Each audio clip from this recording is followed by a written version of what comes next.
History and why mentoring. Most times people would tell you always start off with the how, the what, the where. We change the game. We say let's start off with the why. Why do we have mentoring programs? In your mind you can begin to think that everything that's happening in this country, regardless of whether it's violence, education, whatever, you can say that's why we have a mentoring program.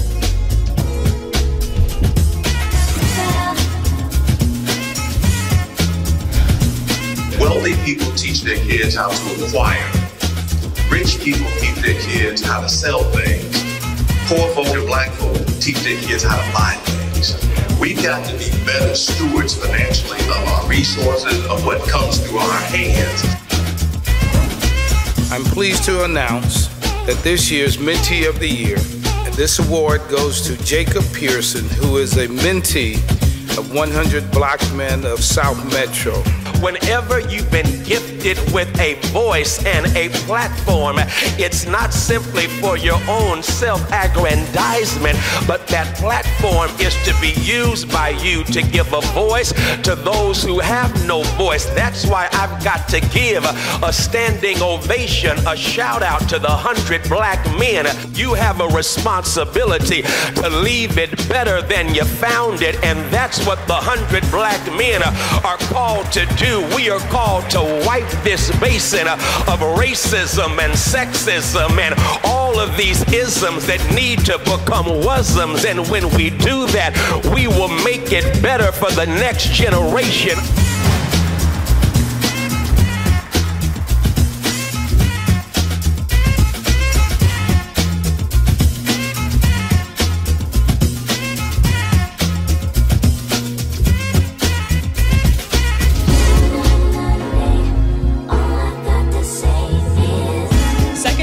To attend Bethune-Cookman as a regular student and pay the $14,586 for all 4 years.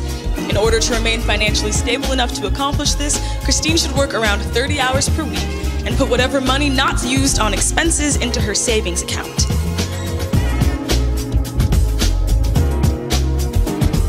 What did Tom Bradley of Los Angeles, Coleman Young of Detroit, and Maynard Jackson of Atlanta all have?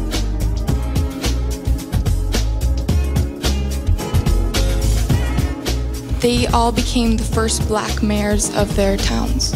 Nat Turner's Virginia Slave Rebellion is considered to be the most famous and the most what in America's history, with 60 deaths.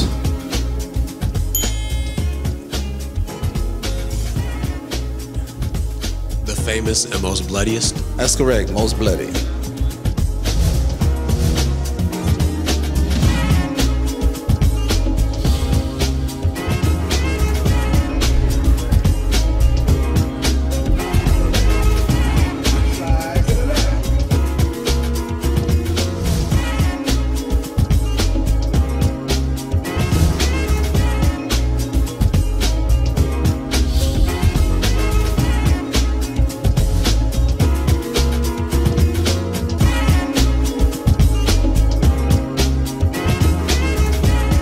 An architect can build his own future if he demands that he gets the resources and the supplies to build it. I believe that one of the major issues in the school system is that certain students are not being pushed enough. The main goal is to make sure that we're all able to be successful, and we are going to be successful. It matters not how straight the gate, how charged with the punishment the scroll, but I am the master of my fate, and I am the captain of my soul. See, I'm happy to be here because I love this organization. The 100 black men, because they are black men.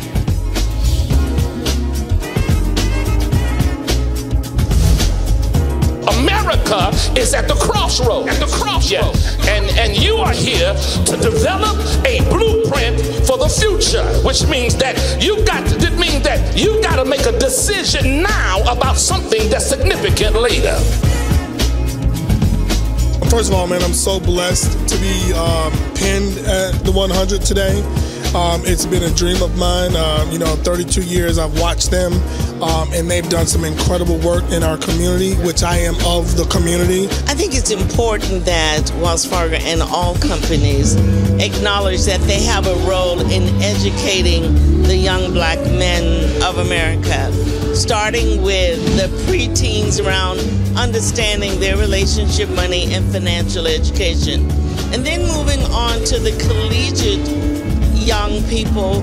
And by the way, there's not just young men that are in this program, there are young women as well.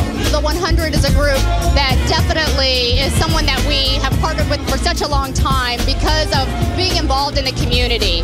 What Walmart has benefited from with this relationship is it's been the opportunity of building really strong relationships both on the national and on the local level.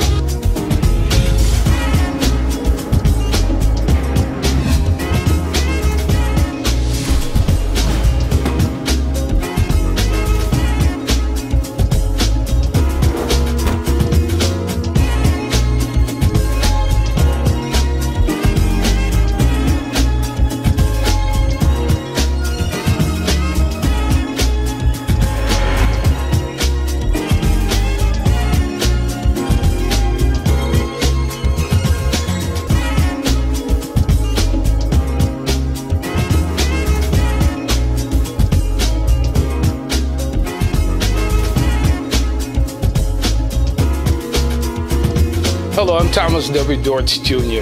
Let me thank all of the members of the 100 Black Men of America for turning out at our national conference, our 32nd annual conference that is in Hollywood, Florida. You were phenomenal. We got a chance to work on developing our chapters and building again our capacity. We had some phenomenal speakers, but more importantly, you were there with the young people we serve making a difference. So I want to thank each and every one of you for turning out. And I hope you will join us on September 13th, 14th, and 15th in Washington, D.C. for our Fall Leadership Conference. We will be there ready to continue taking business. And of course, it is all about you and the young people we serve and the communities we live in.